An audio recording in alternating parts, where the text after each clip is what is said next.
डांटते थे धीरे से बोलो तुम बोलते हो आराम से कर लो हमसे कहे हैं तेज बोलूंगा तभी तो भगवान सुनेंगे तभी तो गला खुलेगा।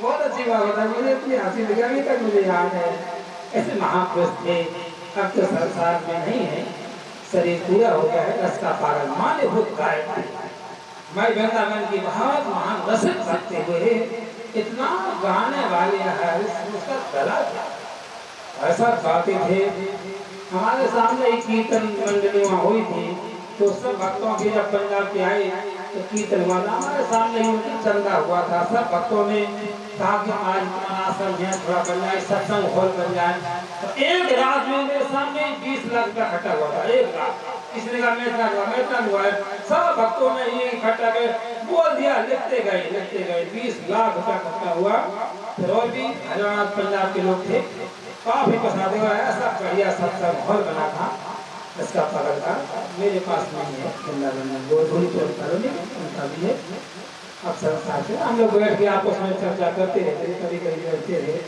उन्होंने बहुत अच्छी चीज हमको बात बताई तो मुझे उनकी भाषा याद है और प्रेमी संगति है कहने का भाव है गाना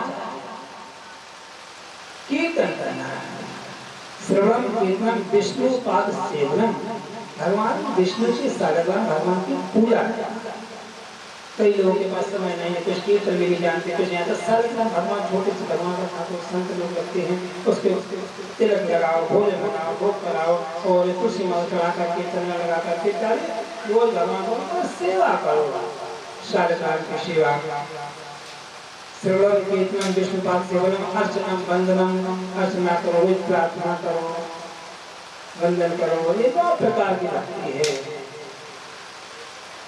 एक नौ में जिनके एक हो श्री राम जी कह रहे हैं तो श्रवण कीर्तन तो जिनके कान समुद्रवत बन गए हो कितनी भी कथा सुने तब तक ही राजा पृथु ने 1000 कान मांगे थे भागवती कथा में 1000 कान क्यों कि महाराज ज्यादा मैं कथा सुनूंगा 1000 कान मुझे दे दिया कि कथा सुनने के लिए भगवान ने तथास्तु कहा तो कान 1000 नहीं हुए थे ऐसा नहीं कि कान नहीं हो गए 1000 नहीं 1000 कानों की सुनने की शक्ति भगवान ने अर्पण की थी कितनी शक्ति 1000 कान एक साथ में कथा सुने उतनी मुझे शक्ति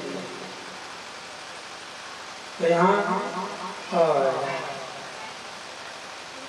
जहाँ भगवान की कथा को सुनते वो मांगा है भगवान ने स्थान बताया है यहाँ तुम रहो तुम्हें निवेदित भोजन कर रहे हैं कोई प्रसाद पर घोषण कर रहे हैं यही भक्ति है ये स्थान ऐसे 14 स्थान बताए हैं लोचन चाहकर जिनकर राखे रहें दरअसल कर अभिलाषे हमारे जिनके नेत्र चातक बन गए हों चातक पक्षी ऐसा भक्त होता है जो स्वाति नक्षत्र की बूंद लेने के लिए चातक एक तक देखता रहता है कोई काम करता है उनके हृदय में आप पास कर जिनके नेत्र चातक बन गए हों और जो गुरुपति माता को जो गुरु जी की सेवा करते हो माता पिता की सेवा करते हो उनके हृदय में आप वास करो वो भी सिर्फ देवता है जिनके चरण तीर्थ में जाते हो उनके हृदय में वास करो और यहाँ तक अपने प्रश्न मांगते मांगते हो तो तुम पे अधिक गुरु जी जाने सकल भाव सेवा सम्मानी उनके हृदय में वास करो तो गुरु जी को सब कुछ मानते हैं उनके हृदय में वास करो और आगे जाए न चाहिए करो कछो तुम सन से सदैव बसो निरंतर दास मन सो राहो निज के कोई किसी मुझसे बात मांगे नहीं, मांग बात न करे, उनके में बात करो। अब संत महात्मा लोग यही भक्ति तो मांगते हैं। मीरा जी ने क्या मांगा था? मीरा जी ने तो नहीं मांगा था, प्रभु आपके चरणों की भक्ति ही मांगी थी। मीरा ने भगवान से कोई महल तुम्हारा नहीं मांगी थी ना, तो इतना जीवन में प्यार कुछ नहीं चाहिए, महलों को छोड़ दिया, वृंदावन में आ गई। जब मीरा जी छोटी सी थी तो 5 वर्ष की अवस्था थी। एक संत आए तो संत छोटे से लड्डू गोपाल लिए थे। मीरा ने तो संत को देखा, वो लड्डू गोपाल को देखा, उनको पहचान लिया। माँ की माता से बोली, माँ ये बाबा जी मेरे गोपाल जी लिए, ये मेरे हैं। माता जी ने कहा वो बाबा जी के हैं, वो तुम्हारे नहीं है। मीरा बहुत रोई, बहुत नहीं माँ यही मेरे हैं। बाबा जी तो चले गए। मीरा रोना बंद नहीं किए। मीरा ने सुना रोई, हाँ माँ वे बाबा जी हमारे ही गोपाल ले गए, मेरे ही है वो। अरे बेटी दूसरे मार देंगे, कभी फोटो लगा करके माँ ने दी, लेकिन मीरा जी नहीं, वो ही मेरे हैं। तो माँ ने सोची कि ये अब कहाँ मिलेंगे, तो पता लगवाया कि बाबा जी ही गांव के पास में रुके हुए हैं। तो माँ दौड़ करके गई कि बेटा महाराज मेरी बेटी रो रही है और ये लड्डू गोपाल मांग रही है, उनको दे दो। बाबा जी ने कहा कि नहीं तो मेरे हैं, मना कर दिया। तो फिर माँ लौट आई। मीरा रोती रही। सपने में भगवान ने कहा महात्मा से, महाराज ये लड्डू गोपाल को दे दो। तो मीरा के हैं, सपने में कहा। तो महात्मा खुद घर में पहुंचे, मीरा से कहा कि मीरा ये तेरे ही है लड्डू गोपाल। मीरा को देख लिया। मीरा उसी से लड्डू इतना प्रेम करते थे, इतना प्रेम करते थे, यहाँ तक कि मीरा जब शादी के योग्य हुई तो माता पिता ने कहा कि बच्चे की शादी करना चाहिए। मीरा ने मना किया, शादी नहीं करेंगे, मेरे तो विठल गोपाल दूसरों न कोई, इतना भाव। लेकिन फिर भी लोग मर्यादा के कहते हैं तो मीरा की शादी करवा दी। शादी हो गई, लेकिन मीरा ने भरी जवानी पर इतना दुख सहन किया। मीरा का पति संसार से चला गया तो मीरा ने भगवान मन हटा करके भगवान में मन लगाया। फिर मीरा के माता पिता का स्वर्गवास हो गया, फिर सास ससुर का स्वर्गवास हो गया। तो मीरा ने 5 मौतों को देखा है। भरी जवानी पर मीरा ने कितना दुख सहन किया। तो संसार का जो दुख है तो भगवान को ही अर्पण कर दिया है, आप ही मेरे सब कुछ हो। अब जवानी पर मीरा ने इतना भगवान ने प्रेम किया, इतना प्रेम किया कि मीरा जी नाचती रहती हैं, कीर्तन करती रहती हैं। उसका देवर भाग उसमें बहुत चलता था। मीरा ये नाचना गाना ये बंद करो, ये साधु संग में बैठना, ये कीर्तन करना, तुम्हारा ये राजघराना है। मीरा नहीं मानती तो उसने इतना परेशान किया, इतना परेशान किया, यहाँ तक कि उसने मिलकर के अपने बहन से मिलकर के मीरा को जहर पिला दिया। जहर दिया। जहर लेकर के उसकी नंद गई कि मीरा लो ये भगवान का चढ़ोदक है, चढ़ोदक है। हाँ मीरा तो कहने लगी, हाँ ये प्रहलाद लोग कितने अच्छे हैं, ये भगवान का चढ़ोदक भी लोग सब लेते हैं, ये मेरे लिए चढ़ोदक भेजा गया है। हाँ मीरा ने वो जहर लिया, कटोरी लेकर के पी गई, जहर भी पी लिया। मीरा को कुछ नहीं क्या। मीरा ने कहा, हे गोविंद, हे गोपाल, हमारे लिए चढ़ोदक आया है। कितना प्रेम है। चढ़ोदक पी गए, चढ़ोदक असर कैसे करेगा, भगवान की मर्जी, विश्वास। जहर भी अमृत बन गया। एक बार मीरा नहर पर बैठी झरोकों से देख रही थी, गैया चढ़ करके आ रहे हैं, गांव के लोग चला करके जब लाते हैं तो गैया नहाती हुई आ रही हैं। मीरा देखेगा मेरे गोपाल जो वृंदावन में गैया चराते होंगे, ऐसे ही दौड़ करके आते होंगे, पीछे से लाठी लेकर के आते होंगे और गंगा आगे आगे आ रही है तो मेरे कृष्ण गोपाल भी पीछे से आते होंगे। हाँ, उसी भाव में रोने लगे, हे गोविंद हे गोपाल। गोपाल को याद करने लगती है, पगे घुंघरू बांधेगा नाची रे, पगे घुंघरू बांधेगा।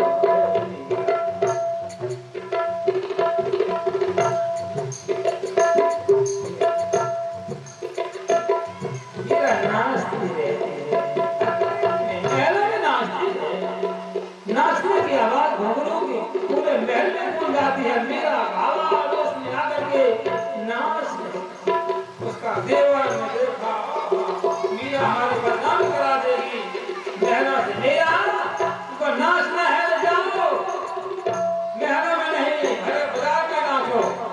मीरा का हाँ तो मीरा ने कहा कि ठीक है। मीरा ने महल से निकल करके तो गोपाल को लिया है और मीरा वहां से निकल गया। चित्तौड़गढ़ से मीरा निकल के राजस्थान से और वृंदावन की तरफ दौड़ गई। दौड़ हुए मीरा कीर्तन यही कीर्तन करते हैं, राधा राधा कृष्ण राधा राधा राधा कृष्ण राधा।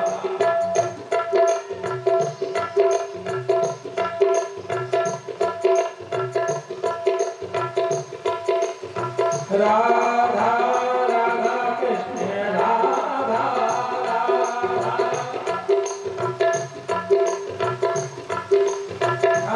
राधा कृष्ण राधा राधा कृष्ण राधा। राधे राधे यही कृष्ण है, राधे राधे राधे कहने की आदत सी हो गई है। राधे राधे राधे कहने की आदत सी हो गई है।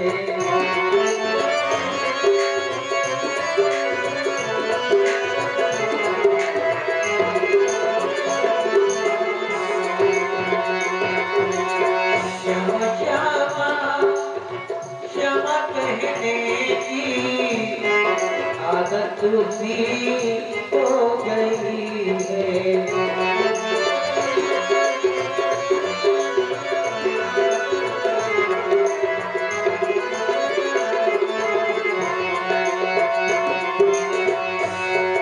राधे राधे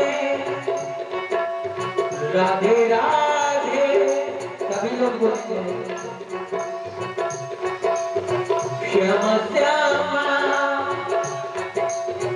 श्यामा कहने की आदत सी हो गई है।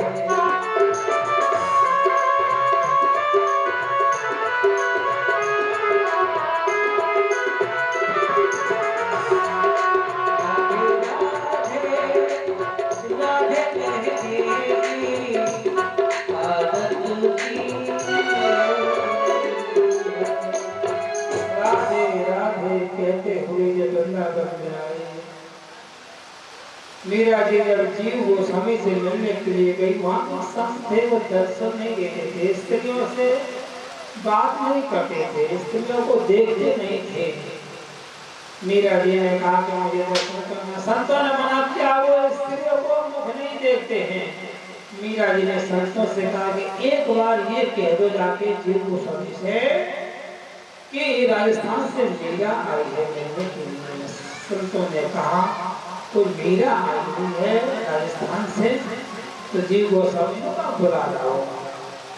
जब मीरा सामने पर प्रणाम किया, जीव गोस्वामी से बोली, महाराज आप तो किसी स्त्री का मुख नहीं देखते हैं, तो यहाँ पुरुष है ही कौन? यहाँ भगवान श्री कृष्ण के अलावा यहाँ पुरुष है ही कौन?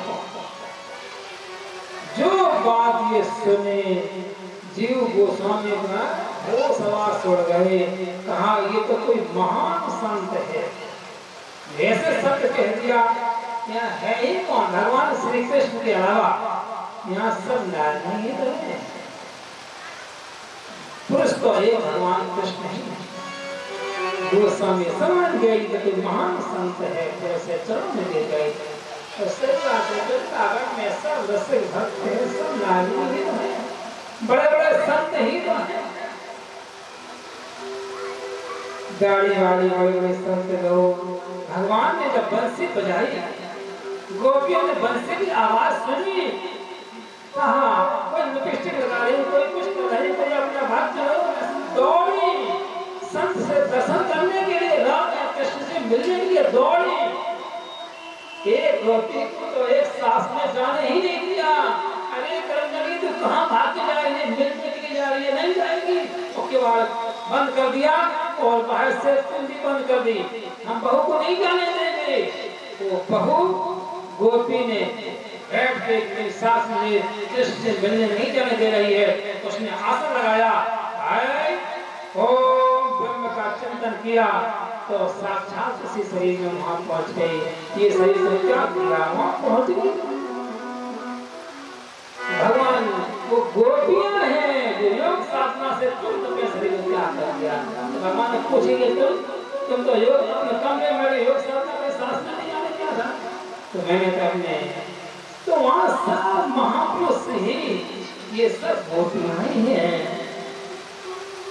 वृक्ष में देखो, वो भी वृंदावन के वृक्ष को मर न जाने कोई, डाल डाल पात में राधे राधे हो। एक किसी ने संजने वृक्ष पानी घाट की तरफ आश्रम है कटिया आश्रम, वहां पर वृक्ष को काट दिया तो उसमें से रक्त निकलने लगा, रक्त, और वो रक्त निकलने लगा।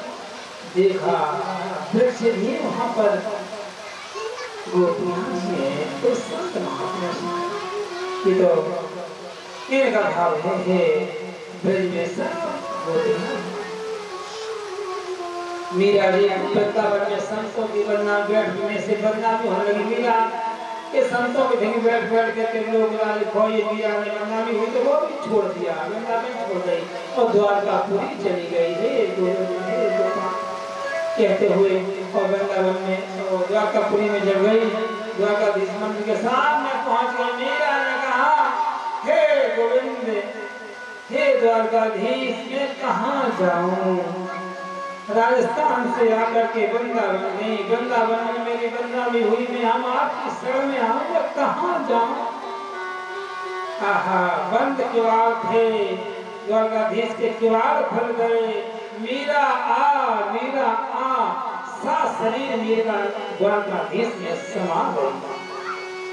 आजकल शरीर नहीं मिला था मीरा जी का। ऐसे भारत के 3 संत हैं जिनका शरीर नहीं मिला, साक्षात शरीर उसी में समा गया।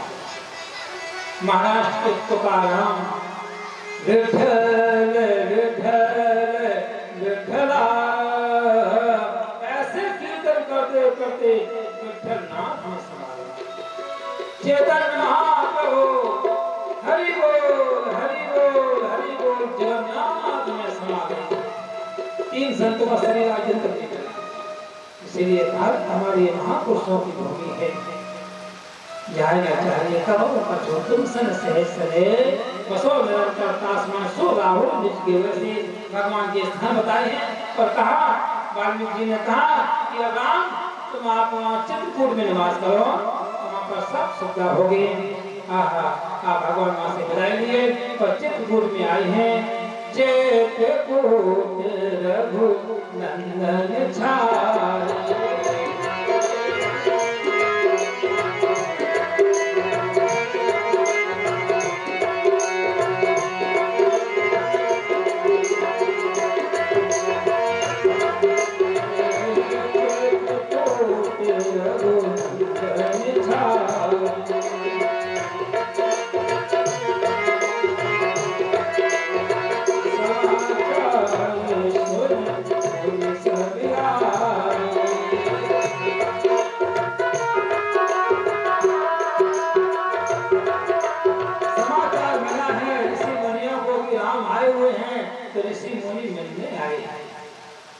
चित्रकूट रघुनंदन छाए, यहाँ छाए शब्द लिख दिया है। ये नहीं है कि ऋषि राम जी आए नहीं कहा है, छाए कह दिया। राम जी यहाँ छाए, जैसे बरसात काल मेघ नभ छाए, बरसात काल के समय में मेघ छा जाते हैं ना, तो बरसात वाले मेघ उतनी देर रुकेंगे, थोड़ी देर तक फिर चले जाएंगे, इसीलिए राम जी को छाए कहा। यहाँ चित्रकूट में छाए हैं, मतलब रहेंगे और चले जाएंगे, रुकेंगे नहीं जाना। और ऋषि मुनि आए हैं, प्रणाम किया, देवता लोग आए, भगवान के दर्शन किए, धन्य हो गए। आज भगवान चित्रकूट में, और भगवान से मिलने के लिए कौन आए हैं? कोल किरात धीर आए हैं। वे और प्रणाम करना भी नहीं जानते हैं, वो भगवान से आए मिलने के लिए अपना कुछ नाश्ता पानी खाना पीना करके ले आए हैं, और वो कह रहे हैं कि वो मेरा स्वीकार करो। वेद वचन मुनि मुनि बनिया बनो ते प्रभु करुणाए, वचन किरातन ते सुनत जिन पितुवाल केवेन। ऐसे ऐसे फूल भी लाए हैं, ये बेचारे कुछ नहीं जानते हैं, राम राम प्रणाम करना भी नहीं जानते हैं, और ऐसे ऐसे फूल भी, और बस सही बात है। और कागज, कई लोग ऐसे होते हैं तो बेचारे को कुछ आता ही नहीं है, प्रणाम करना भी नहीं आता, राम राम नहीं आता। उस चित्रकूट में आपको ज्यादा मिलेंगे ऐसे लोग, चित्रकूट क्षेत्र में ज्यादा मिलेंगे। हम लोग जब चित्रकूट रहते थे टाटी घाट, तो पंचप्रयाग में थे, तो टाटी घाट में हम आए, तो जटा उसमें जो बाल बड़े बड़े थे, काले बाल थे, तो सोचा कि ये बालों को तेल कहाँ जंगल में तेल मिलेगा, तो मैं चलो जटा बना दूँ। जटा बनाने के लिए फिर टाटी घाट में आए, वो हमारे परिचित महात्मा थे रामदास जी त्यागी, उनकी बड़ी बड़ी जटाएं थी वहाँ, तो मैंने सोचा कि जटा बना लूँ। बाल मेरे यहाँ तक थे, काले काले, उसमें नए नौजवान थे, तो टाटी घाट आया, महाराज जी ने कहा कि ये ले जाओ बर्तन, ये बट वृक्ष का दूध ले आओ, तो मैं आपकी जटा बना दूंगा। और मैंने क्या, तो मेरा ही निकाल नहीं पाया, मैंने महाराज नहीं मिल रहा है, इतना दूध नहीं इकट्ठा हो पा रहा है, वो फिर मना हो गया, नहीं बना पाएगी, जटा नहीं बने। तो मैंने फिर वहाँ से चल दिया, 4 बजे चल दिया। अब जंगल में घूमते घूमते रास्ता ही भटक गए, जंगल का मामला कहीं ऐसे रास्ता ही नहीं दिखाई पड़ रहे, टाटी घाट से लेकर पंचप्रयाग तक जंगल ही जंगल है। आवाज आई, कोई लकड़ी काट रहा था, उसकी आवाज आई, लकड़ी काटने की आवाज से ही मैंने रास्ता, जैसे कुछ पहुंच गए उसके पास, लकड़ी काट रहा था, कोल भी जो उसने मेरे भीतर हमको देखा, और देख के ऐसे देखते रह गया, ना राम जोहार सीताराम कुछ नहीं, बार बार करा सीताराम, और वो कुछ नहीं बोल रहा, केवल देख रहा। अब बोल भी उसको ये पता नहीं कि कुछ बोल रहे, ऐसे तो वो बोलना भी नहीं आ रहा बेचारा। हम उससे बार बार पूछ रहे, हमको पंचप्रयाग जाना है, मुझे रास्ता थोड़ा बताओ, किधर से रास्ता है। जंगल में फिर बहुत देर बाद कह रहा, ऐसे कह रहा, बस इतना बोल पाया। रास्ता वहाँ पर कोई दोनों रास्ता बताने वाला है। तो निकल के मैं बहुत जंगल के पास गए, तो भूल गए, तो गांव के किनारे शाम का समय हो गया, तो गांव के लोग गैया चला करके गांव में जाने लगे, जंगल से निकल करके। तो उससे मैंने रास्ता पूछा, मुझे पंचप्रयाग जाना है, तो चलना भैया, चलाने वाला बोला, अरे महाराज यहाँ से तो 2 कोस दूर है पंचप्रयाग, अब शाम हो गई है, संध्या का टाइम हो गया, सूर्यास्त होने वाले, हम लोग गैया लेके जा रहे हैं, अब तुम कैसे पहुँचोगे? एक दिन महाराज हमारे यहाँ चलो, काम रुक जाना, हमें तुम्हारे यहाँ नहीं रुकूंगा, क्योंकि मेरी माला वहाँ रह गई, तो हम भजन करेंगे, रात मेरा नियम छूट जाएगा, मुझे पहुँचना है पंचप्रयाग। बेचारा हमने कि मैं चला जाऊंगा, आप लोग जाओ, परेशान नहीं हो। लेकिन गांव वाला बहुत सज्जन व्यक्ति था, उसने कहा नहीं, अकेले नहीं जाओ, जंगल का मामला है, यहाँ बहुत भयानक लोग जानवर रहते हैं, महाराज छोड़ के नहीं, खा जाएंगे। तो बेचारा ने अपनी गैया छोड़ दी और मेरे साथ में गया, मेरी कुटिया तक रात के 12 बजे पहुंचे, तब पहुंच पाए वहां पर जाके रोटी बनाई, इसको खिलाई, कहने का भाव कोल भी लाए हैं मिलने के लिए भगवान उसकी बाणी सुनकर के हो बड़े प्रसन्न हो जाते हैं। और भगवान अब चित्रकूट में छा गए हैं, रहने दो। अब भगवान को विश्राम करने दीजिए यहीं पर। अब मैं प्रसंग को बदल रहा हूँ, प्रसंग आगे बढ़ाते हैं। जब भगवान चित्रकूट में जो कन्या का भेद बना के तुम्हें पुकार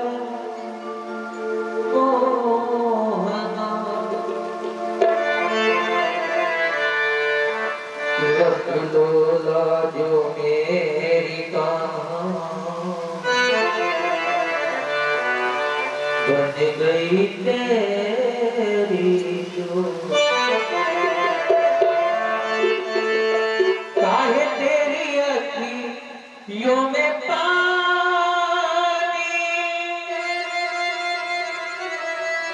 काहे तेरी अखियों में पानी पानी, काहे तेरी अखियों में पानी,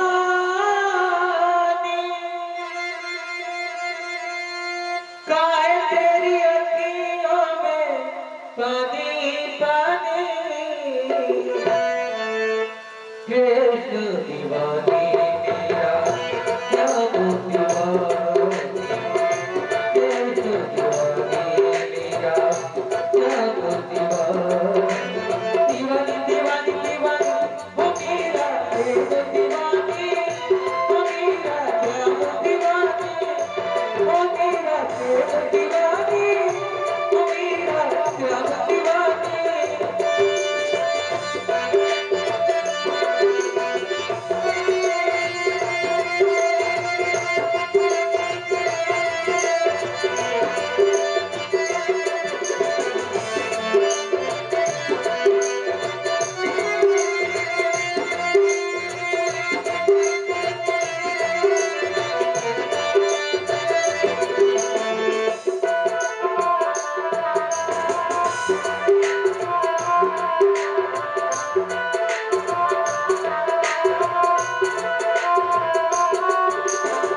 काहे तेरी अखियों में पानी, काहे तेरी अखियों में पानी पानी, काहे तेरी अखियों में पानी, काहे तेरी अखियों में पानी पानी, ये दीवानी मेरा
तेरे हाथ की ना होगी हानि, तेरे हाथ की ना होगी हानि हानि, ना होगी हार, तेरे दर्द की ना होगी हानि हासिल।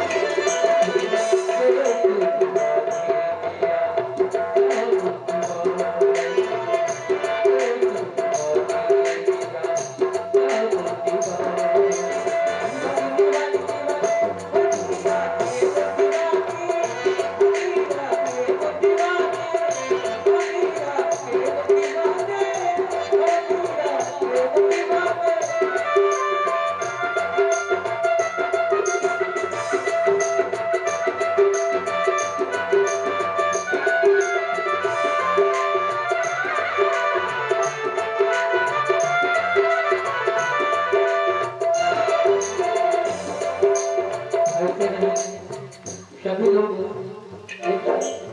एक बार हमारे साथ बोलेंगे, सभी लोग मीठी मीठी तालियों बजाते हैं। हो मेरा देव दीवानी, हो मेरा देव दीवानी, हो मेरा देव दीवानी, हो मेरा देव दीवानी, हो मेरा देव दीवानी, हो मेरा देव दीवानी, हो मेरा देव दीवानी, हो मेरा देव दीवानी, हो मेरा देव दीवानी, हो मेरा देव दीवानी, हो मेरा देव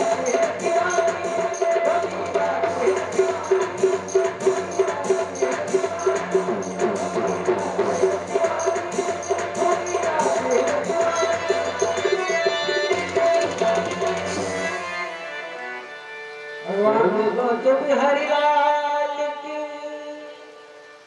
चित्रकूट रघुनंदन छाए। भगवान चित्रकूट में 12 वर्ष तक रहे। 12 वर्ष तक चित्रकूट में रहे। 2 वर्ष में सारी लीला की। चित्रकूट कामदगिरी के पास में राम सैया तीर्थ है। लक्ष्मण पहाड़ी जिसे कहते हैं, उसके पास में निवास किया है। राम रात में स्नान करते थे। 99 रास रचाए। भगवान ने कितने रास रचाए? देव ये गुप्त रूप से रचाए गए हैं। देवताओं के जो देवांगना थे, देवांगना तीर्थ है उसे कहते हैं। चित्रकूट में हनुमान धारा है, हनुमान धारा है ऊपर पहाड़, उस पर देवांगना तीर्थ है। वहाँ 99 रास गुप्त रूप से रचाए और कोई जानता नहीं, केवल देवताओं का ही वो काम। एक सुजान जी के पैर की धूल एक गिर गई, वही एक शेष रह गया था रास से, वो द्वापर में किया था। भगवान कृष्ण के रूप में आए थे, वही रास रचाए थे भगवान। ऐसे चित्रकूट में निवास कर भगवान श्री राम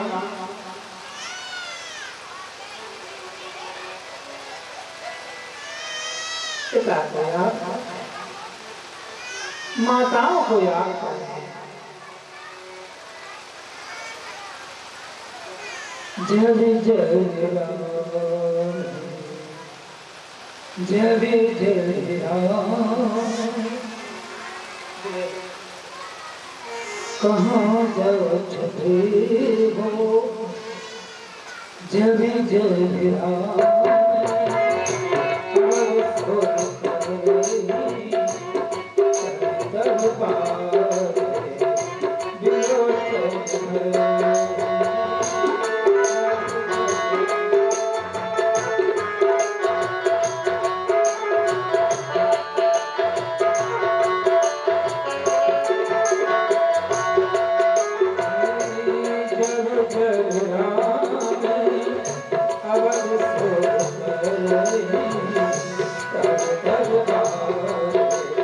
विलोचन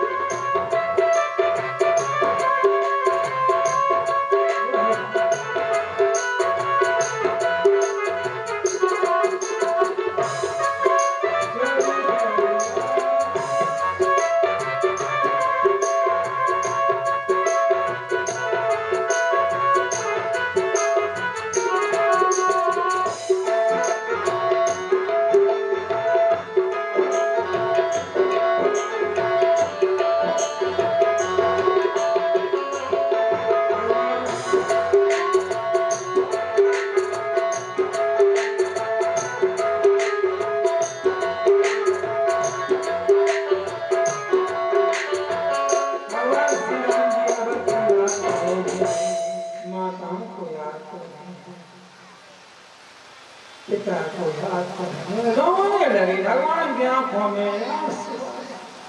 भगवान को देख करके सीता जी रोने लगी, सीता को देख कर लक्ष्मण भी रोने लगे। अब वहां कौन है? तीन के तीनों ही रो रहे हैं। जब जब राम अवध शोध कर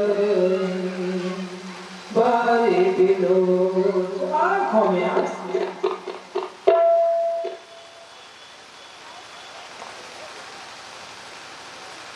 भरत की आंख को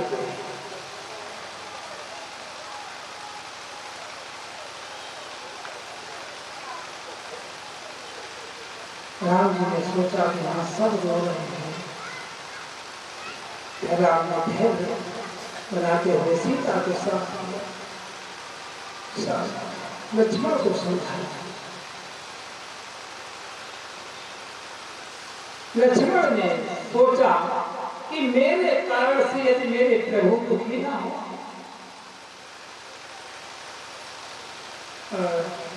सीता सोच रही कि मेरे कारण से कहीं लक्ष्मण परेशान ना हो। लक्ष्मण राम जी सोच रहे कि हमारे से कोई ये दोनों लोग परेशान ना हो। एक दूसरे के प्रति में ऐसा सोच रहे हैं, आंखों में आंसू आ जाते हैं, एक दूसरे से कुछ कह नहीं सकते हैं। सोच रहे हैं कि लक्ष्मण को परेशानी ना हो, सेवा करने में मैं सोचता हो, कुछ कह भी नहीं सकता। एक दूसरे से पूरक होना चाहिए। हमारे आपके परिवार में एक दूसरे के लिए पूरक हो जाए तो पूरा परिवार धन्य हो जाएगा। छोटा व्यक्ति हमेशा ये सोचे कि मेरे बड़े भैया हमसे गुस्सा न हो जाए, नाराज न हो जाए, और ऐसा सोचे। माताएं सोचें कि मेरे कारण से हम ऐसे कुछ ना करें ताकि बड़े हमारे लोग और भी सब परेशान रहें। छोटे बड़े के लिए सोचें, बड़े छोटे के लिए सोचें, तो परिवार में सब सुख शांति हो। यहाँ राम सोच रहे हैं कि सीता परेशान न हो मेरे कारण से, तो क्यों बन में रह रहे। लक्ष्मण भी सोच रहे यदि ऐसा हो। कहीं हमने देखा है कि आपस में परिवार में इतनी कलह झंझट होता है, भाई भाइयों के मन विचार नहीं मिलते हैं। बड़ा भाई ज्यादातर कभी अलग हो जाता है, कभी छोटे भाई हो जाते हैं, तो गलतियों भाई भाई में गलती करते हैं, भाई भाई भी गलती करते हैं। कभी छोटे भाई बड़े भाई को नहीं चाहता है, और किसी लिए कोई बात ऐसा कुछ भी नहीं होती है, केवल कोई लेन देन के कारण ही आपस में विरोध हो जाता है। लेकिन उस विरोध को चाहे छोटे हों चाहे बड़े हों, हमेशा यही सोचे कि मेरे कारण से ये थोड़ी बहुत संपत्ति के पीछे मेरा भाई दुखी ना होगा। तो छोटा भाई भी सोचे कि मेरे थोड़े बहुत संपत्ति के पीछे मेरे भाई, अरे संपत्ति आज है कल नहीं रहेगी, कल वो सब समाप्त हो जाएगी।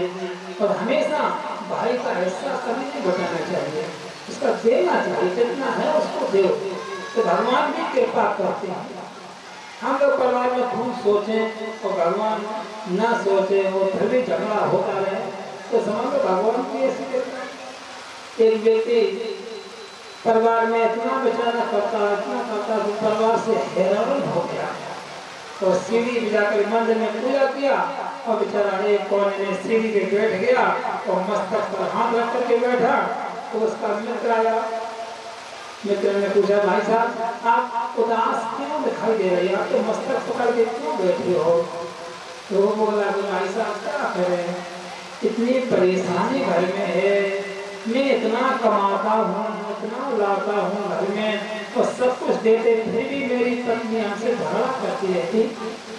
तो भाई साहब बोला, अरे भैया हो ये परिवार, ये रिश्ता, ये जग संसार है, परिवार है, इसमें लड़ाई झगड़ा चलती रहती हैं, और परिवार को चलाने के लिए बहुत कुछ सहन करना पड़ता है। बात सही है, परिवार जो चलाते हैं ना उनको पता है कितनी बर्दाश्त करनी पड़ती है एक दूसरे से, तब कहीं परिवार चला पाते हैं। क्या बताएं भाई साहब, मैं इतना कमाता हूँ फिर भी कोई वही बात है, वही झगड़ा, वही खान, वही। तो कहा कि क्यों? अरे खाने के पीछे झगड़ा होते तो वो मित्र बोला भाई साहब ये काम करो, आपको मैं आपको एक सलाह दूं, वो आप करना तो आपको झगड़ा नहीं होगा, आप करने शांति रहेगी। आप एक काम करना, अपनी पत्नी की प्रशंसा किया करो। ये पत्नी काम करती है ना तो उसकी बड़ाई माना करो, तो देखो घर में शांति मिलेगी। इसे भोजन करते, भोजन बना के लाते, उसकी बड़ाई प्रशंसा करो तो राजी रहेगी, तो झगड़ा नहीं होगा। अरे भाई साहब हमने सब करके देख लिया है, बहुत परेशानी। अरे भाई साहब इतना आप करके देखो हमारी, और फिर हमसे आप कहना, कल बताना मुझे, मैं जो कहूँ वो करो। आप अपने पत्नी की काम की प्रशंसा करना, फिर देखना झगड़ा नहीं होगा। चलो भाई साहब आप नहीं मानते हो तो मैं करके देखता हूँ। और घर गया तो उसकी पत्नी, भोजन का समय हो गया, शाम के समय में तो भोजन लाई, तो सर्वप्रथम वो गिलास में पानी रखा। जैसे ही गिलास में पानी रखा उसने कहा क्या गंगा जल लाई हो, क्या सुंदर गंगा जल। पानी की बड़ाई करने लगा। अब वो थाली परोसे, आहा क्या चंद्रमुखी थाली लेकर के आई, क्या सुंदरता थाली की बड़की खाने लगा। अब जैसे उसने रोटी दाल पर से, आहा क्या बैकुंठी परोसी, दाल को बैकुंठी कहते हैं, क्या बैकुंठी में स्वाद आ रहा है, क्या सुगंधी है। रोटी पर से रोटी, क्या सुगंधी है रोटी, क्या सुंदर लाई हो, बहुत सुंदर भोजन, बहुत सुंदर भोजन।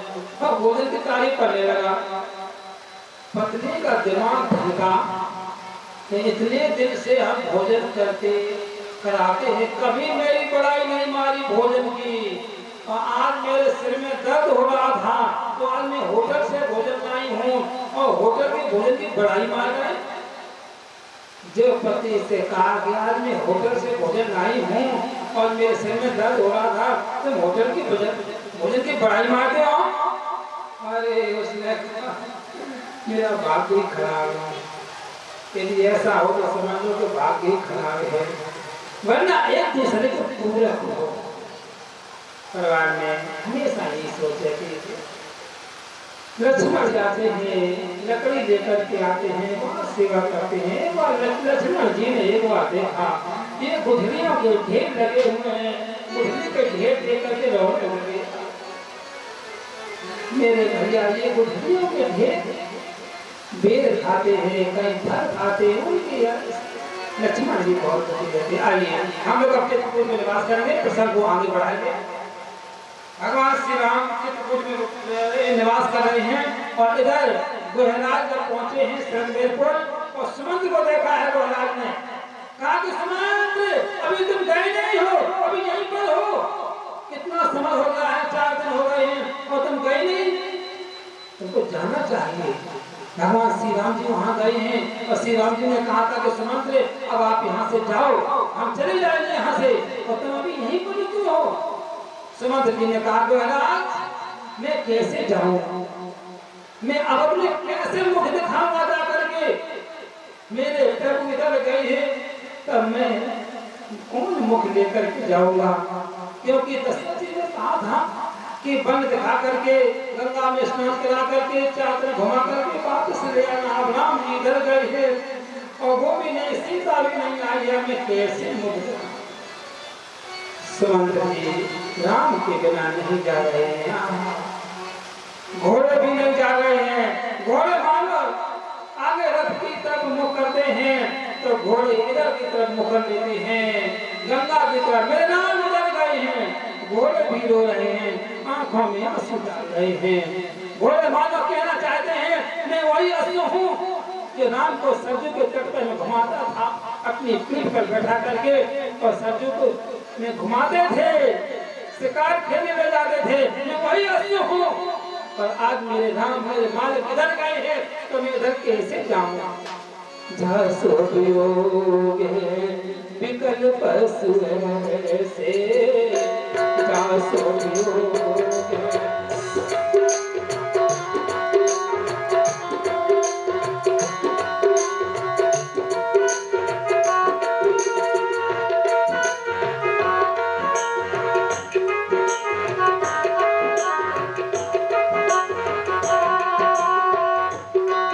जिनके विरोध में पशुओं की ये दशा हो तो माता पिता कैसे जीते होंगे।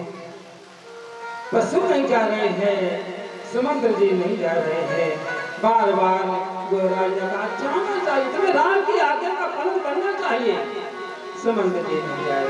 गोराज ने घोड़ों की लगाम को पकड़ा और खींचने लगे, चलो इधर चलो इधर, और खींच रहे हैं और घोड़े पीछे की मुड़ करके फिर देखने लगते हैं, हिनहिना रहे हैं और घोड़े बोलना कहना चाहते गोराज हम नहीं जाएंगे, जो रो रहे हैं जासु पियोगे विकल पशु से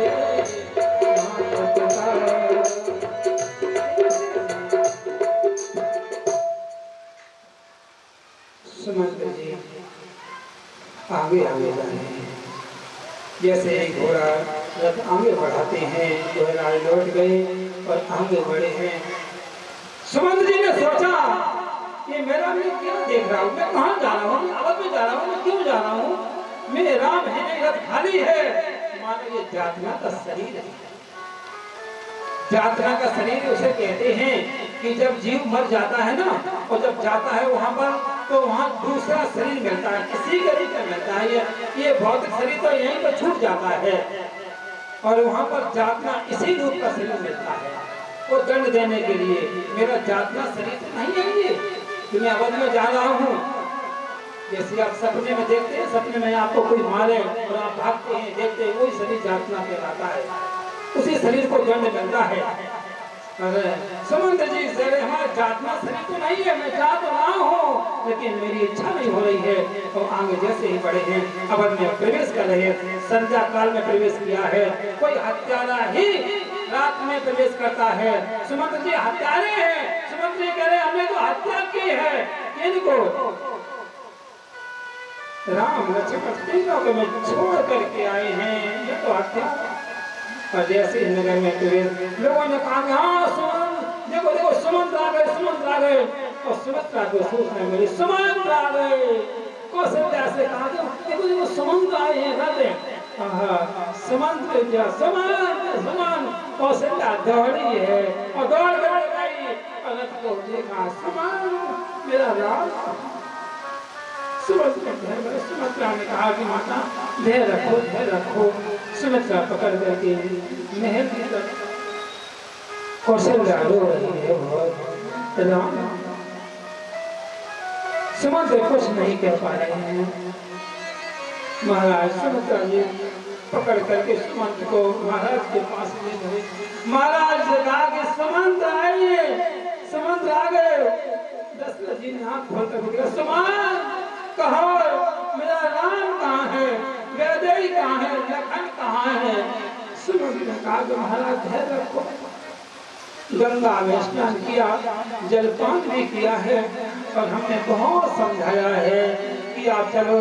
सीता से भी कहा, राम ने मुझे जवाब दे दिया कि पिता से कहना मैं जाना क्या कहूँ, मेरा प्रणाम कह देना और शरीर पर ध्यान रखने से राम ने मुझे समझा दिया।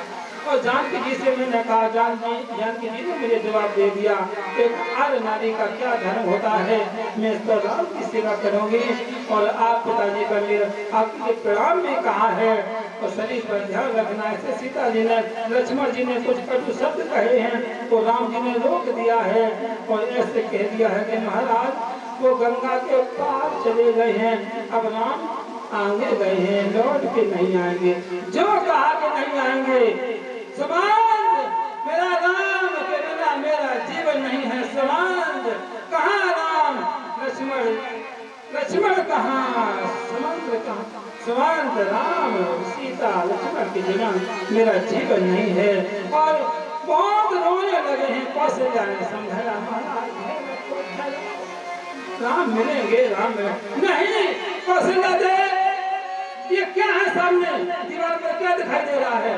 कौशल्या ने कहा कि महाराज कुछ नहीं दिखाई दे रहा है, आपकी तबीयत ठीक नहीं है, आप आंख बंद कर लो। नहीं कौशल्या क्या दिखाई दे रहा है।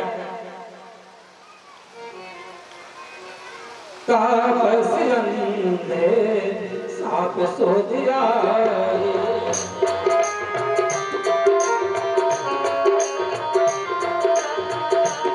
कौशल्या कथा सुनाई आपस में साप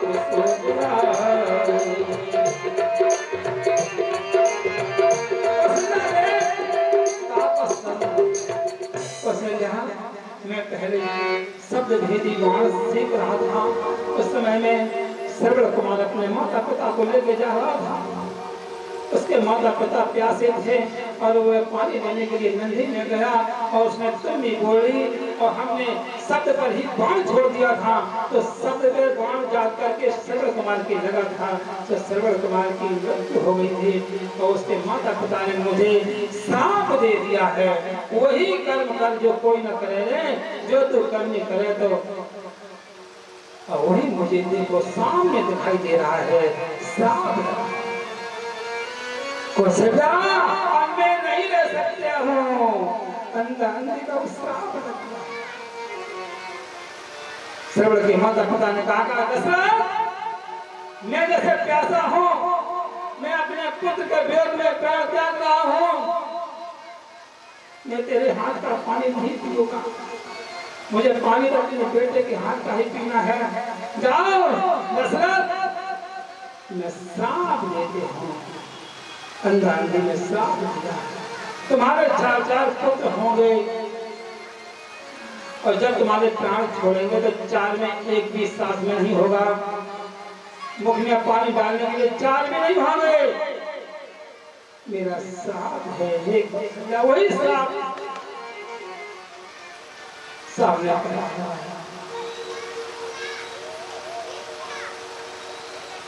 जो तू पहले करे जैसे कर्म कभी छोड़ता ही नहीं है। कौशल्या ने कहा नहीं फिर कौशल्या मैं जा रहा हूँ। कौशल्या ये काम करना, भरत आ जाए तो भरत का राज अच्छी तरह से तिलक साधन करना, राम नहीं आगे, राम के बिना मेरा जीवन नहीं है। कौशल्या अब मैं जा रहा हूँ। कौशल्या मेरी राम राम, सुमित्रा मेरी राम राम, सुमंत मेरी राम राम।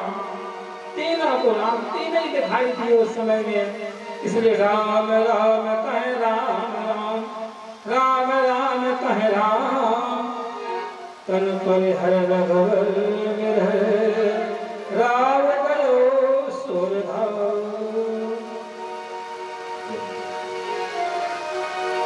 वो निर्बल होकर कोई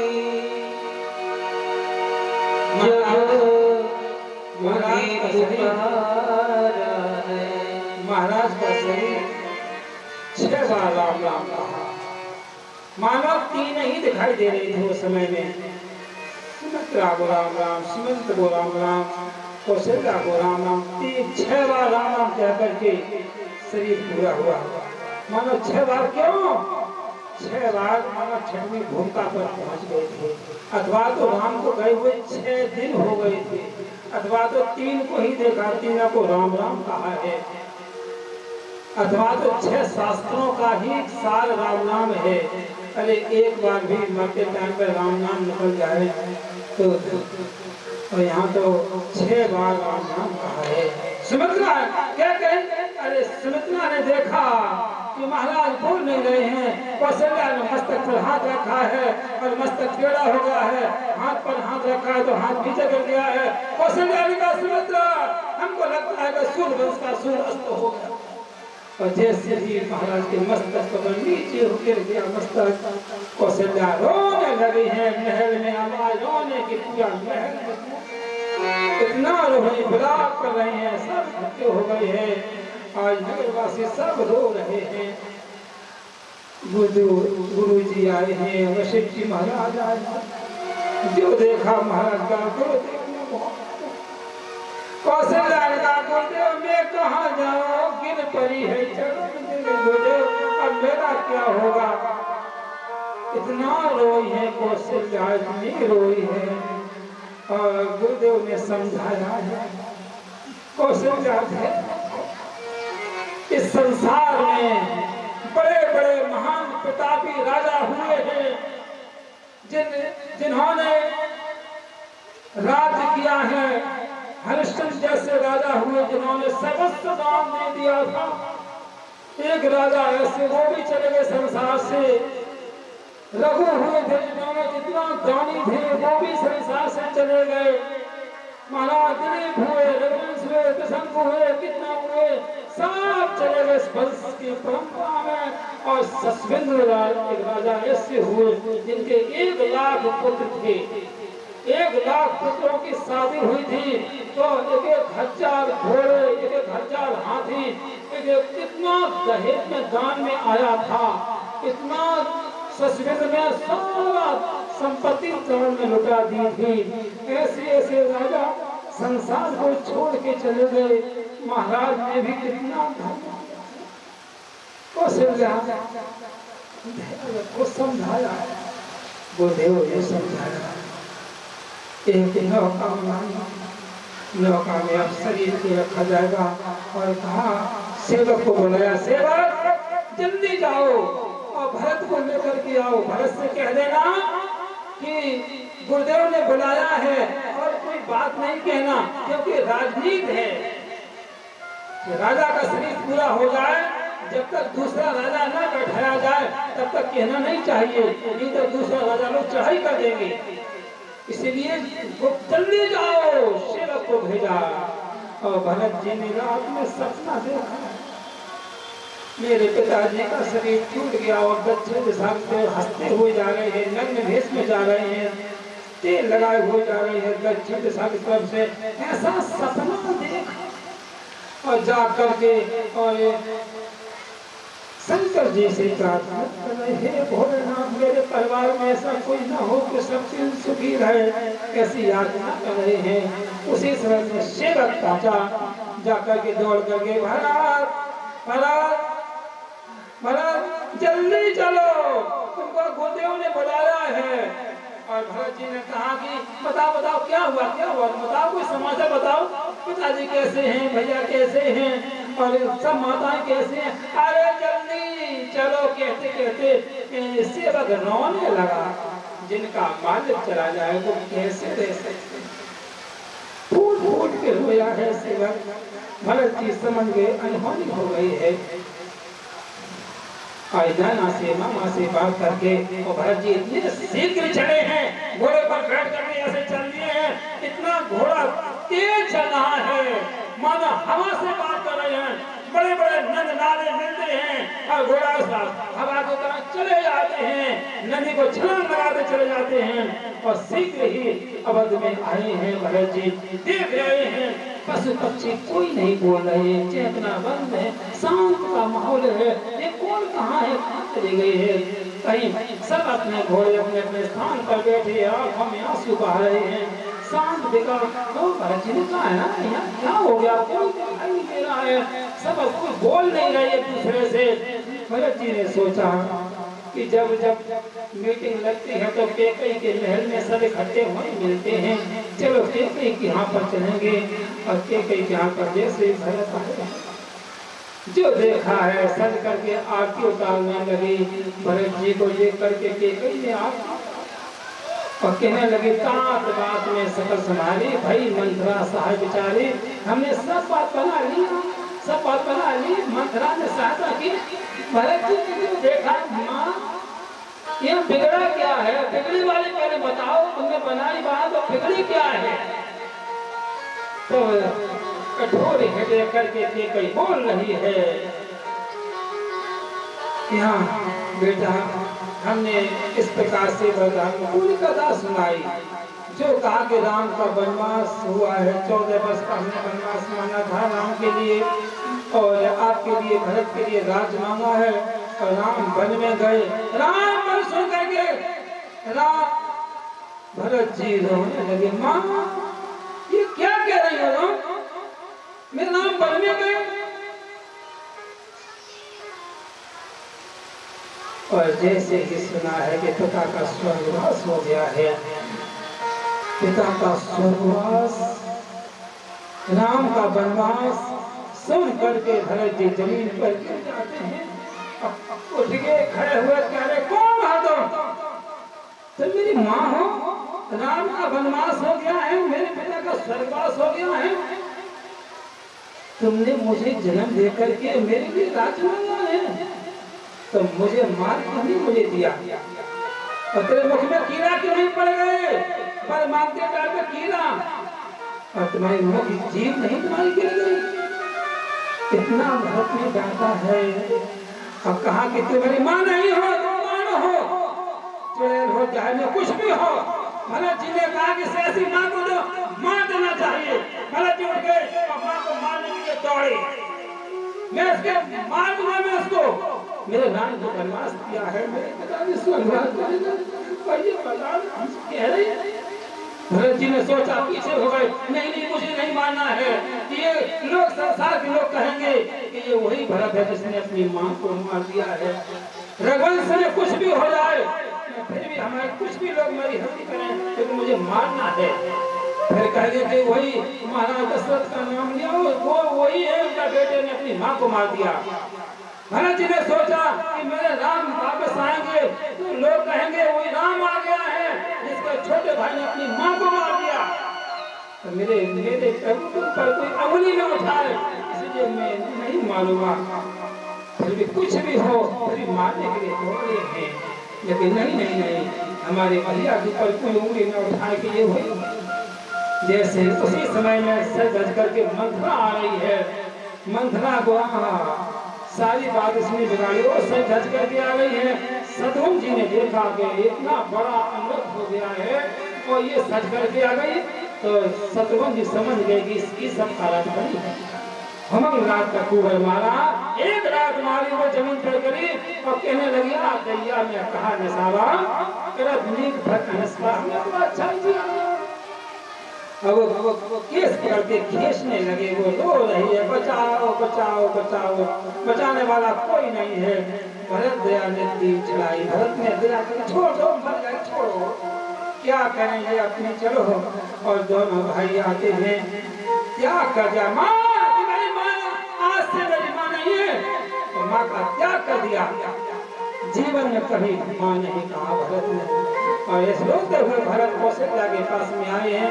कौशल्या का शरीर गौरांग शरीर था, सोने जैसा शरीर आज ऐसी हो गई है, काली पड़ गई है।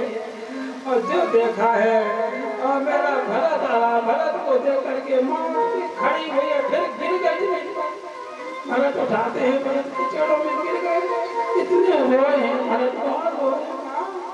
माँ ये सब इतना हो गया, इसका कारण नहीं, मेरे कारण से सब हुआ है, माँ मुझे क्षमा। ये माँ ने उठाया, भरत तुम्हें तेरे काम नहीं, सबका ध्यान रख, मत दो। भरत जी ने कहा, माँ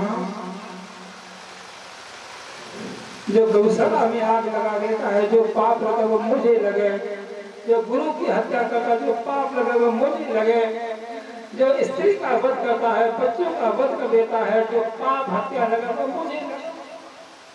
माँ यदि इसमें मेरी कोई सम्मति हुई और कौशल्या माँ, हाँ बेटा तेरी कोई गलती नहीं थी। और कहा कि माँ जो घोर नरक में मैं जाऊँ, इसमें मेरी सम्मति। माँ को माँ ने बहुत समझाया है भरत को, भरत बस धैर्य रखो। और उसी समय में गुरुदेव आते हैं, वशिष्ठ जी आते हैं और कहा कि वशिष्ठ जी ने कहा कि भरत बेटा धैर्य रखो, समझाया है। अब इतना समय हो गया है, गुरुदेव ने कहा कि भरत अब एक काम करो, पिताजी का संस्कार करो। चिता बनाई गई, सरजू के किनारे बहुत बड़ी चिता बनाई है, जैसे आकाश को छुआ है, और वहाँ पर दशरथ जी को ले गए। दशरथ जी अब शमशान घाट पर ले गए। भरत जी से कहा कि ऐसे भरत जी तो रोने लगे, हे पिता को देख करके इतना रो रहे हैं, भरत सब मेरे कारण से हुआ है, कोई समझ। माताओं ने कहा कि अब मैं नहीं जीवित रहूं। कौशल्या ने सुमित्रा तैयार हो गई, अब मैं भी संग में सती हूँ। भरत जी समझ गए कि माता सती होना चाहती हैं। भरत जी ने कहा, माँ मुझे गोदी में बैठा के सती हो जाना, मैं नहीं रह सकता हूँ, मैं भी आपके साथ में ही चलूंगा। माँ ने कहा बेटा नहीं नहीं, तब यहाँ देख रेख करना है, राज का बात देखना है, मैं तो साथ में ही चलूंगा। भरत जी ने कहा माँ आप सती होगी तो मैं भी साथ में।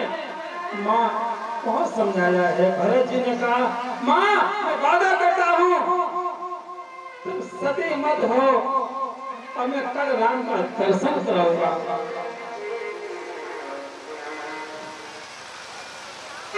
मैं राम का दर्शन कल कराऊंगा, आप सती मत हो माँ, क्योंकि आज चली जाओगी तो मैं भी नहीं रह सकता हूँ, मेरा जीवन नहीं होगा। माँ आप तब माँ ने सोचा कि मेरा भरत प्रेमी है, ये जल जाएगा। इस समय में हम इसकी बात को माने तो भरत की बात को माननी सती नहीं हुई। कौशल्या ने सोचा कि पति और सती होने से ज्यादा राम का दर्शन, सती होने से तो ज्यादा अच्छा है राम दर्शन। गुरुदेव ने जहाँ जितना बताया 10 गुना भरत ने वहाँ पर दान दिया सभी को। और जब आए थे शाम के समय में दूसरे दिन एक सभा लगाई गई, जिस सभा में सब लोग बैठे हैं और महाराज गुरुदेव बैठे हैं, कौशल्या बैठे, भरत जी बैठे, समाज सब बैठा हुआ है, दरबार लगा हुआ है और सिंहासन को खाली देखा है। और सुनो भरत भाभी प्रबल बिलख कहो मुनिनाथ, हानि लाभ जीवन मरने जस अप जस विधिहार। भरत होनहार होता है ऐसा कहते हुए होनहार होता है। बिलख कहो मुनिनाथ, महाराज का सिंहासन पर महाराज नहीं बैठे हैं, ये पहली बार देख रहे, सिंहासन खाली देखा है। ये समंत्र जी हैं, जिस समंत्र जी महाराज के साथ में बैठते थे और गुरुदेव का सिंहासन भी लगता था, इधर समंत्र जी बैठे थे, बीच में हमारे महाराज बैठे थे। आज वो सिंहासन को खाली। सुनो भरत भाभी बिलख कहो, रोने लगे, गुरुदेव रोए, महाराज को नहीं देखा है सिंहासन पर तो रोने लगे। जिसकी मृत्यु पर कोई संत महापुरुष रोते हो वो मृत्यु बहुत महान होती है। संत वैसे रोते नहीं है, लेकिन जिनकी मृत्यु पर कोई महान पुरुष होते हैं उन पर रोते हैं। आज गुरुदेव बहुत रोने लगे हैं। कल हमारे आश्रम पर वृंदावन की घटना है, मुझे वो बात याद आ गई है।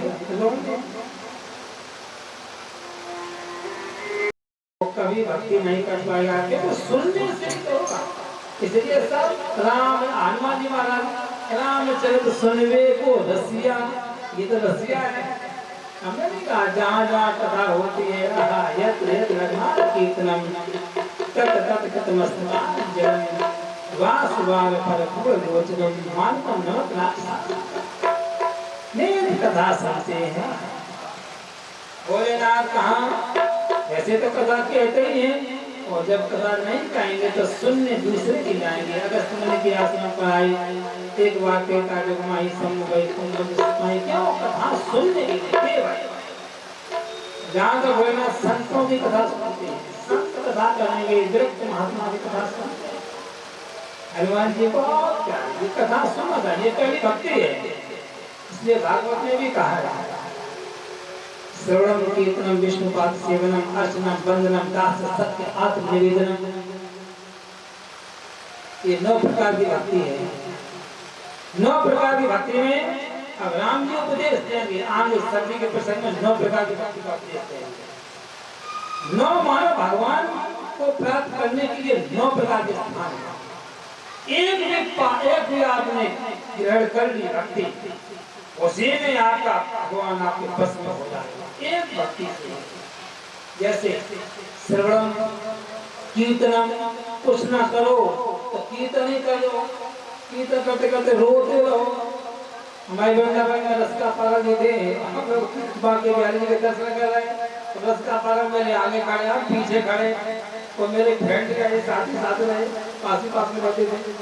रस का पालन जो गाना गा रहा और जोर से चिल्लाए, हो बाके बिहारी लाल तेरी जय होवे, बाके बिहारी लाल तेरी जय होवे, बाके बिहारी लाल तेरी जय होवे, बाके बिहारी लाल तेरी जय होवे, जय होवे, जय होवे, जय होवे, जय होवे, जय हो तेरी जय हो, जय बाके बिहारी लाल तेरी जय हो, बाके बिहारी लाल तेरी जय हो, बाके बिहारी लाल तेरी जय हो।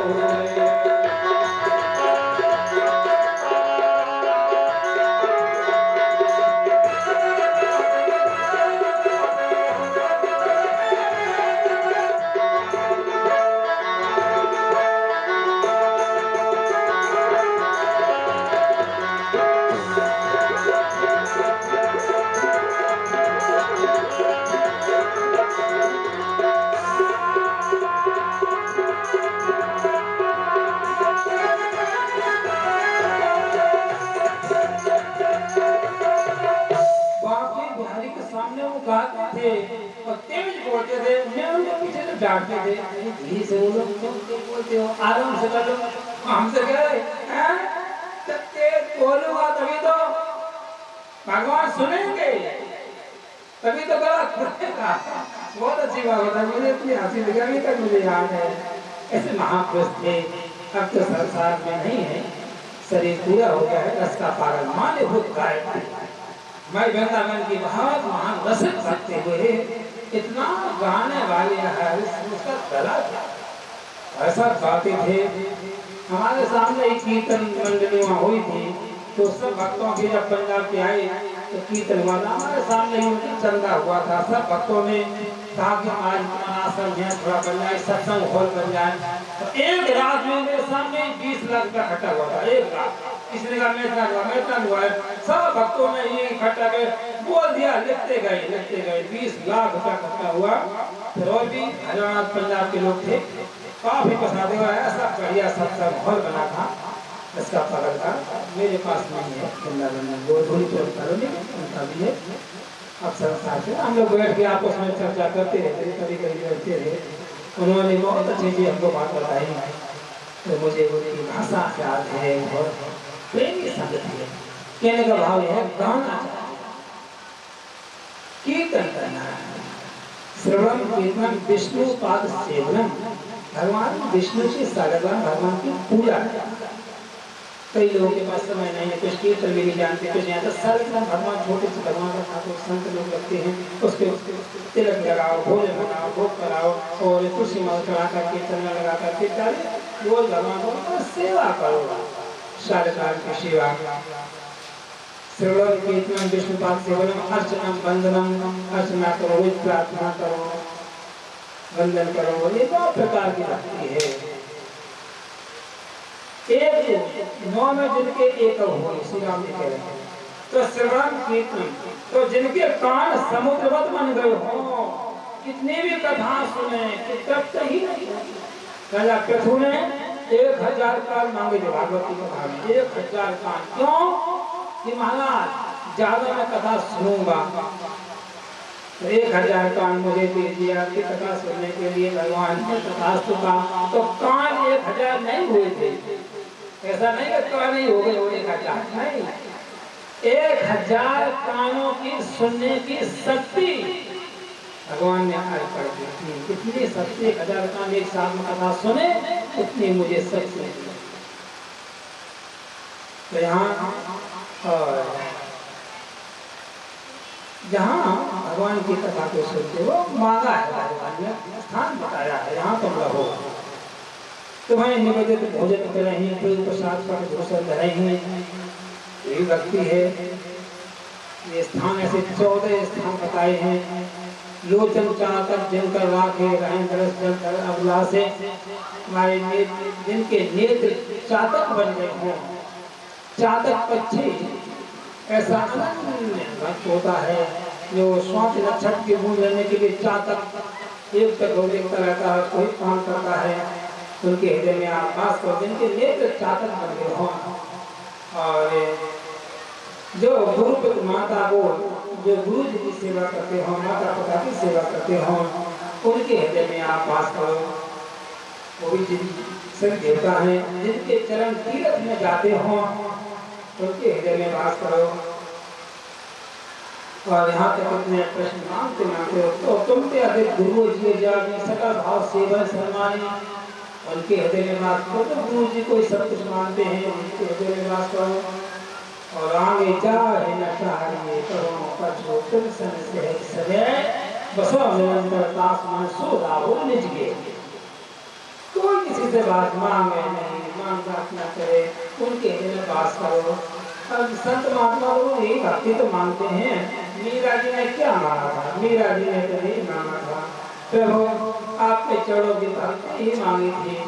मीरा ने भगवान से कोई महल तुम्हारा नहीं मांगी थी ना, तो इतना जीवन में प्यार कुछ नहीं चाहिए, महलों को छोड़ दिया, वृंदावन में आ गई। जब मीरा जी छोटी सी थी तो 5 वर्ष की अवस्था थी। एक संत आए तो संत छोटे से लड्डू गोपाल लिए थे। मीरा ने तो संत को देखा, वो लड्डू गोपाल को देखा, उनको पहचान लिया। माँ की माता से बोली, माँ ये बाबा जी मेरे गोपाल जी लिए, ये मेरे हैं। माता जी ने कहा वो बाबा जी के हैं, वो तुम्हारे नहीं है। मीरा बहुत रोई, बहुत नहीं माँ यही मेरे हैं। बाबा जी तो चले गए। मीरा रोना बंद नहीं किए। मीरा ने इतना रोई, हाँ माँ मेरे बाबा जी हमारे ही गोपाल ले गए, मेरे ही वो। अरे बेटी दूसरे मंगा देंगे, कई फोटो लगा करके माँ ने दी, लेकिन मीरा जी नहीं, वो ही मेरे हैं। तो माँ ने सोची कि ये अब कहाँ मिलेंगे, तो पता लगवाया कि बाबा जी ही गांव के पास में रुके हुए हैं। तो माँ दौड़ करके गई कि बेटा महाराज मेरी बेटी रो रही है और ये लड्डू गोपाल मांग रही है, उनको दे दो।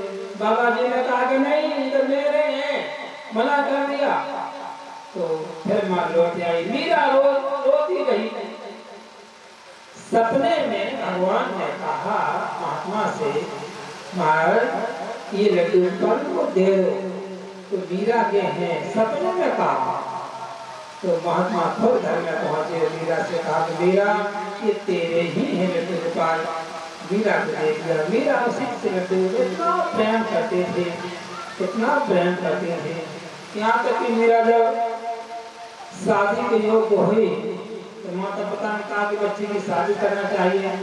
मीरा ने मना किया, हम शादी नहीं करेंगे, मेरे तो विठल गोपाल दूसरो न कोई, इतना भाव। लेकिन फिर भी लोग मर्यादा के कहते हैं तो मीरा की शादी करवा दी। शादी हो गई, लेकिन मीरा ने भरी जवानी पर इतना दुख सहन किया।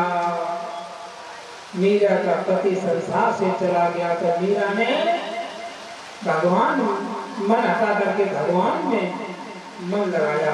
फिर मीरा के माता पिता का स्वर्गवास हो गया, फिर सास ससुर का स्वर्गवास हो गया। तो मीरा ने 5 मौतों को देखा है। भरी जवानी पर मीरा ने कितना दुख सहन किया। तो संसार का जो दुख है वो भगवान को ही अर्पण कर दिया है, आप ही मेरे सब कुछ हो। अब जवानी पर मीरा ने इतना भगवान ने प्रेम किया, इतना प्रेम किया कि मीरा जी नाचती रहती हैं, कीर्तन करती रहती हैं। उसका देवर घाट उसमें बहुत चलता था। मीरा ये नाचना गाना ये बंद करो, ये साधु संग में बैठना, ये कीर्तन करना, तुम्हारा ये राजघराना है। मीरा नहीं मानती तो उसने इतना परेशान किया, इतना परेशान किया यहाँ तक कि उसने मिलकर के अपने बहन से मिलकर के मीरा को जहर पिला दिया, जहर दे दिया। जहर लेकर के उसकी नंद कही कि मीरा लो, ये भगवान का चढ़ोदक है, चढ़ोदक है। हाँ, मीरा तो कहने लगी हाँ, ये प्रहलाद लोग कितने अच्छे हैं, ये भगवान का चढ़ोदक भी तो सब लेते हैं, ये मेरे लिए चढ़ोदक भेजा गया है। हाँ, मीरा ने वो जहर लिया, कटोरी लेकर के पी गई, जहर भी पी लिया। मीरा को पूछने क्यों? मीरा ने कहा हे गोविंद, हे गोपाल, हमारे लिए चढ़ोदक आया है। कितना प्रेम है। चढ़ोदक पी गए, चढ़ोदक असर कैसे करेगा? भगवान की मर्जी, विश्वास। जहर भी अमृत बन गया। एक बार मीरा नहर पर बैठी झरोकों से देख रही थी, गैया चढ़ करके आ रहे हैं, गांव के लोग चला करके जब लाते हैं तो गैया नहाती हुई आ रही हैं।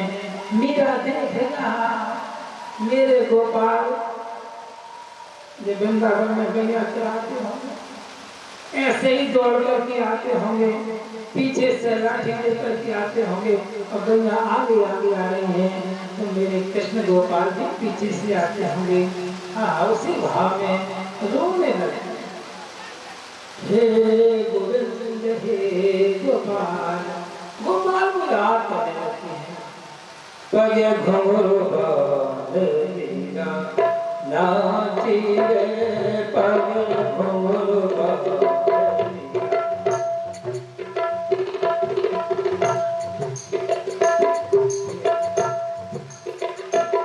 मीरा नाचती रहती है,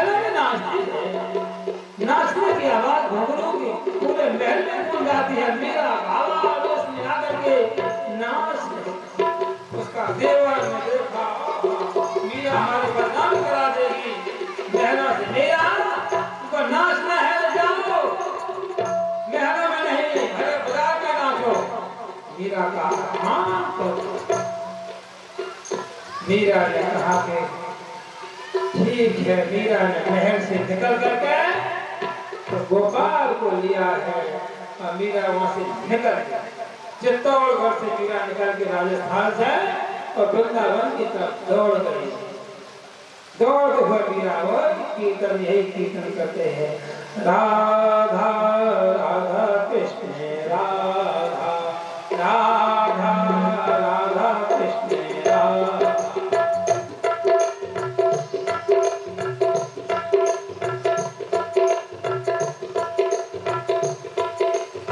राधा राधा कृष्ण राधा राधा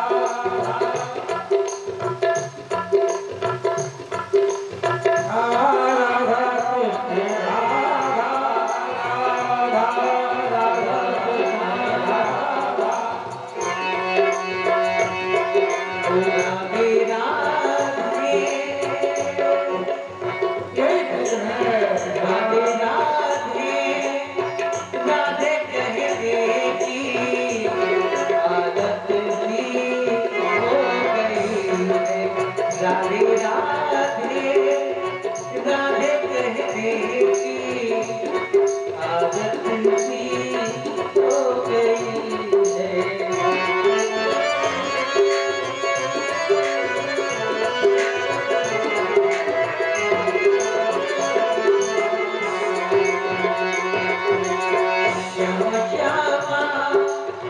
क्षमा कहने की आदत सी हो गई है।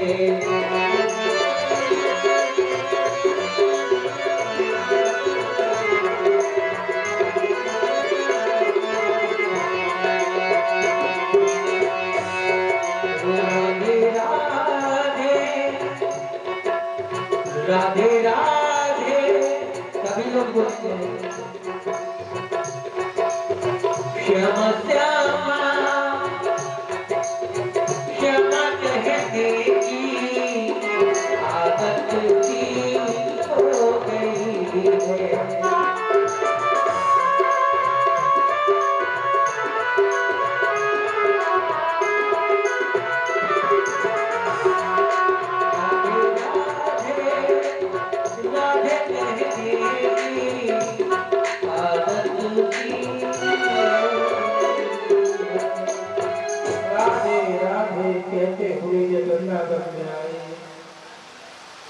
मीरा जी जब जीव गोस्वामी से मिलने के लिए गई, वहां संत थे, वो दर्शन नहीं देते थे, स्त्रियों से बात नहीं करते थे, स्त्रियों को देखते नहीं थे।